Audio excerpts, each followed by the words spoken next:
In this edition of UTA News, we get a closer look at the future of affirmative actions in college admissions.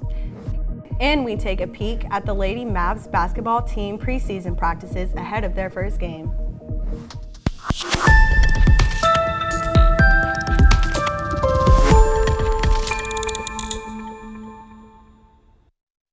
Welcome to UTA Spotlight, where we tell you what's going on at UT Arlington. I'm Leslie Solis Hernandez. And I'm Shawnee Singe. Thank you for joining us.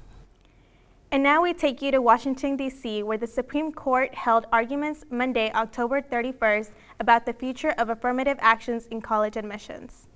The Supreme Court is hearing the case Student for Fair Admissions versus Harvard. The organization Students for Fair Admissions is accusing Harvard University of discriminating against Asian American students. One of the most significant exchanges we heard during the argument was between Chief Justice John Roberts and Harvard lawyer Seth Waxman, where Waxman agreed that race is a factor considered in the admission process. You will have to concede if it provides one of many, that in some cases it will be determinative. I do concede that. Okay, so we're talking about race as a determining factor in admission to Harvard. Race for some highly qualified applicants can be the determinative factor.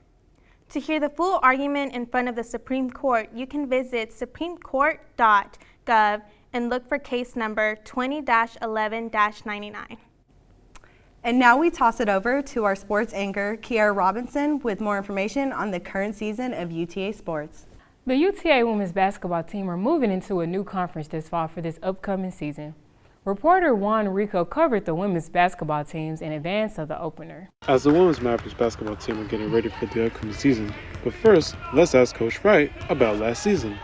For our program, I thought our kids did a really good job of handling the experience of what we did for last year, coming off of a championship win and some of the conference and getting an invitation to go to the NCAA tournament was a big deal for us, for the program. I think it had been 14 plus years since we had been in the NCAA tournaments. Last year, the women's basketball team did great last season by making it to the NCAA March Madness tournament, but what could be improved upon? This is that it's continued just to improve. We know we have a lot of returners coming back from a year ago, and then we've added some new faces. So we want to continue just to get better each game as we play, compete at a high level, get some good experience in non-conference as we prepare for the WAC conference. So a new situation with the WAC, and we're just looking forward to the travel, bringing up some old rivalries that we've had in the past, and being able to travel to some new places that we have not had a chance to go to.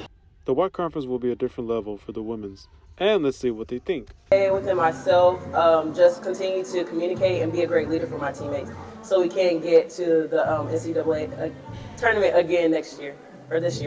The family atmosphere and definitely Coach Wright. I just love the communication we had beforehand, so it was a no-brainer when I committed. So great. Coming over the summer was really great. Got really close to the team, and I'm really excited for us. Now for the main goal of the season. At a high level. Compete at a high level, get better, want our players to continue to improve, and want to be able to compete for championships.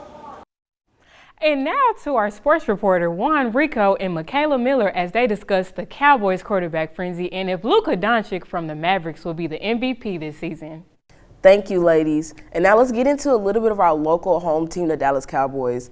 They've been matching up against the Detroit Lions and the Chicago Bears, and they won those two games already. However, there's a lot of controversy about if Dak is really the true quarterback or if it's Cooper Rush. Now, I know everybody has mixed emotions, but Rico, what is your input on it? Who do you think is the better matchup for the Cowboys? The Cowboys, it's obviously going to be Dak Prescott for me.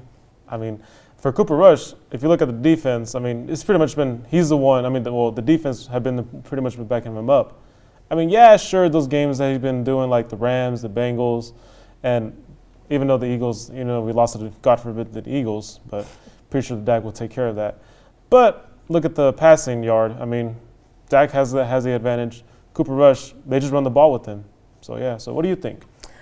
That's very great points that you bring to the attention, but we have to remember that Cooper did win against the last year's Super Bowl contenders, the Rams and the Bengals, which Dak wasn't even present for. He was still out for an injury. He did win against two teams who aren't that strong in their division anyway, but I think that if we see Cooper out in the field a little bit more, give him some more ability to play, he might be a starting contender quarterback, next year.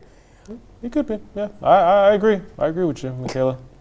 But as we go on to talk about some of our favorite teams, let's get into our Mavericks. Luka Doncic, our star player.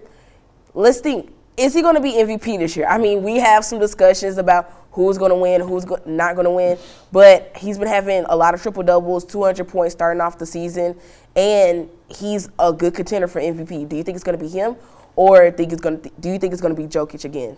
I think Luka will be him. He is him. That's all I know.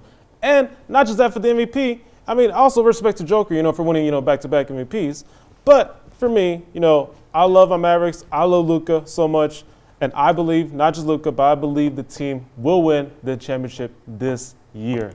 This is it. This is it, y'all. All right, you heard it here first. Thank you. Back to you guys. Thank you, Michaela and Juan. We will see you next time. Back to you guys. As final season is approaching, we know UTA students will be in need of a caffeine boost. Starbucks unveiled its new holiday cups. Customers will have their hot beverages served in one of 4 festive cup designs. While you can study, you can enjoy the holiday peppermint mocha or chestnut praline latte flavors. I would love to have a chai latte right now. That caramel brulee latte has me. And that is all for this edition of UTA Spotlight. Don't forget to look for us up on Facebook, Instagram, and Twitter at Mav Media UTA. See you next week.